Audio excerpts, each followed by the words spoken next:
साथियों, आज हम लोग बात करते हैं गॉल स्टोन के बारे में। बट गॉल स्टोन के बारे में जानने से पहले दो चीज़ों का जानना ज़रूरी है। एक होता है कोलेसिस्टाइटिस और दूसरा होता है कोलेलिथियासिस। इन दोनों टर्म के बारे में जानना ज़रूरी है। देखिए, कोलेसिस्टाइटिस का मतलब ये होता है जब गॉल ब्लैडर में सूजन आ जाए, स्वेलिंग आ जाए या इन्फ्लेमेशन हो जाए तो उसको हम लोग बोलते हैं कोलेसिस्टाइटिस। और जब गॉल ब्लैडर में स्टोन का फॉर्मेशन हो जाए या पथरी बन जाए तो इसको हम लोग बोलते हैं कोलेलिथियासिस। दो टर्म हुए, कोलेसिस्टाइटिस और दूसरा है कोलेलिथियासिस। अब देखिए, ये जो पित्त में पथरी बन जाती है या गॉल ब्लैडर में स्टोन बन जाता है, ये दो तरह का होता है। एक कोलेस्ट्रॉल स्टोन होता है और दूसरा पिगमेंट गॉल स्टोन होता है। अब ये कोलेस्ट्रॉल गॉल स्टोन या कोलेस्ट्रॉल का जो पथरी बनती है वो उन लोगों में ज़्यादा बनती है जो लोग मोटे होते हैं, या जो लोग बहुत तेज़ी से अपना वज़न कम करते हैं उन लोगों में भी ये कोलेस्ट्रॉल का गॉल स्टोन हो सकता है। या जो लोग ऐसे होते हैं जो कोलेस्ट्रॉल कम करने के लिए मेडिकेशंस लेते हैं, दवाइयाँ लेते हैं, उनको भी इस तरह की पथरी हो सकती है।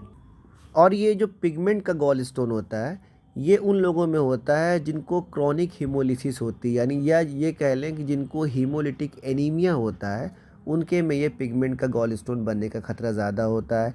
या किसी को क्रोनिक लीवर डिसीज़ है, पुराना लीवर का कोई मर्ज़ है, तो उसकी वजह से भी पिगमेंट का गॉल स्टोन बन सकता है।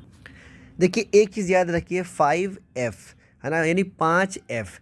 तो इसमें एक F का मतलब होता है फैट, दूसरे F का मतलब होता है फीमेल, तीसरे F का मतलब होता है फैमिली हिस्ट्री और चौथे F का मतलब होता है फर्टाइल और पांचवें F का मतलब होता है 40। तो देखिए, F से जो फैट होता है, यानी कोई अगर मोटा आदमी है तो उसको भी गॉल स्टोन होने का खतरा है। फीमेल को भी गॉल स्टोन होने का चांस ज़्यादा होता है। किसी की अगर फैमिली हिस्ट्री है तो उसको भी गॉल स्टोन हो सकता है। कोई अगर फर्टाइल यानी बहुत ज़्यादा कि बच्चे पैदा करने वाली जो फीमेल होती है, जिनके बच्चे ज़्यादा होते हैं, उनको भी गॉल स्टोन होने का खतरा ज़्यादा होता है। या जो लोग 40 साल की उम्र से ज़्यादा हो जाते हैं, उनको भी गॉल स्टोन होने का खतरा ज़्यादा होता है। इसीलिए इसको हम लोग बोलते हैं 5Fs। देखिए, अब अगर किसी को गॉल स्टोन हो गया है तो उसमें क्या क्या सिम्टम मिलेंगे। तो देखिए, पहला सिम्टम आपको मिलेगा हार्ट बर्न का, यानी कि आपको पेट में जलन बहुत ज़्यादा होगी। दूसरा, आपको जो राइट हाइपोकॉन्ड्रियम है, यानी कि जो आपके दाएं तरफ के सीने का जो निचला हिस्सा है, चेस्ट का नीचे का हिस्सा है, वहाँ पर आपको दर्द होगा या आपको हैवीनेस लगेगा। उसके अलावा आपको देखिए नौजिया लगेगा, आपको खाना नहीं पचेगा।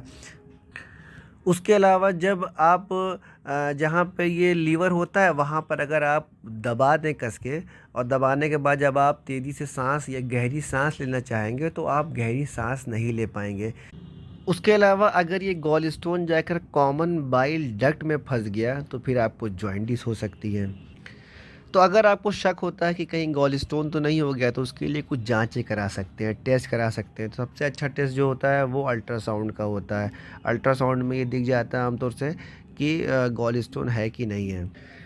तो अगर इसका मेडिकल मैनेजमेंट की बात करें तो देखिए, इसका एक इलाज तो ये है कि आप सर्जरी करके पूरे गॉल ब्लैडर को ही निकाल दें, क्योंकि अगर बहुत दिनों तक अगर आप गॉल स्टोन को रखे रहेंगे तो फिर आपको गॉल ब्लैडर के कैंसर होने का खतरा रहता है। इसलिए सर्जरी करके पूरा पूरा गॉल ब्लैडर ही निकाल दिया जाता है। एक मेडिसिन आती है अर्सोडीऑक्सोलिक एसिड। अगर गॉल स्टोन बनने की स्टेज में है, यानी कि गॉल स्टोन अभी बन रहा है, तो उस टाइम ये दवा काफ़ी हेल्प करती है गॉल स्टोन को डिज़ोल्व करने में। लेकिन अगर गॉल स्टोन बन गया है तो फिर ये दवा कोई बहुत ज़्यादा काम नहीं करती है।